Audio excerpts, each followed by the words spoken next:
অপরূপ সৌন্দর্যের লীলাভূমি কাপ্তাই শত বছরের পুরনো বৌদ্ধদের ঐতিহ্যবাহী পুণ্যতীর্থস্থান চিদমরম বৌদ্ধবিহার। কর্ণফুলী নদীর তীরবর্তী এলাকায় মনোরম প্রাকৃতিক পরিবেশে গড়ে ওঠার মধ্য দিয়ে পুণ্যতীর্থস্থান ঐতিহ্যবাহী এই চিদমরম বৌদ্ধবিহার অবস্থিত, যা ভারত সহ উপমহাদেশের ঐতিহ্যের স্বাক্ষর বহন করে।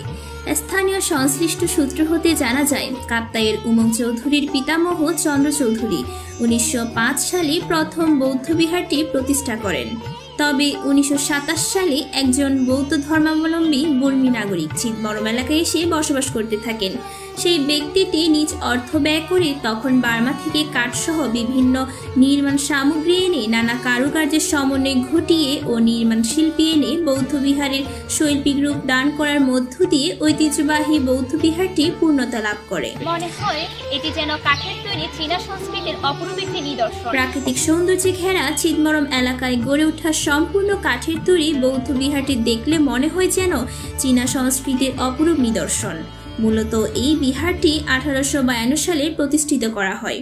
পরবর্তীতে ধাপে ধাপে এটি সংস্কার করার ক্রমধারায় নান্দনিক রূপ লাভ হয়। 1984 সাল থেকে 1998 সাল পর্যন্ত বৌদ্ধ বিহারে দায়িত্বকারা তাদের স্বেচ্ছাশ্রমের মাধ্যমে নদীর তীরবর্তী এলাকার একটু দক্ষিণে নতুন শৈল্পিক এবং কারুকার্য মণ্ডিত ইটের গাঁথুনি দিয়ে একটি নতুন বিহার নির্মাণ করেন। পুরনো বৌদ্ধ বিহারটিতে 1905 সাল থেকে 1940 সাল পর্যন্ত দায়িত্ব পালন করেছিলেন শ্রদ্ধেয় স্বর্গীয় ভিক্ষু উপারাখামা মহাথেরো। তার মহাপ্রয়াণের পর 1940 সাল থেকে 1990 সাল পর্যন্ত বিহারের প্রধান দায়িত্ব পালন করে শ্রদ্ধেয় পাণ্ডিত্য মহাথেরো ও তারই মহাপ্রয়াণের পর 1990 সাল থেকে চলতি দায়িত্বে নিয়োজিত রয়েছেন শ্রদ্ধেয় পাণ্ডিত্য মহাথেরোর প্রধান শিষ্য শ্রদ্ধেয় পামকা মহাথেরো। এই পবিত্র বুদ্ধ প্রতিবিম্বকে ঘিরে রয়েছে শত বছরের পুরনো কতই না কল্পকাহিনী।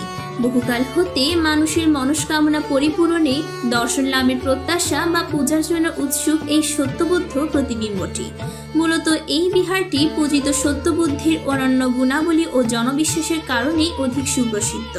প্রতিদিনই এখানে শত শত পুণ্যার্থীবৃন্দ এই বৌদ্ধ বিহারে সত্যবুদ্ধের দর্শন লাভ করার জন্য দূর দূরান্ত থেকে ছুটে আসে।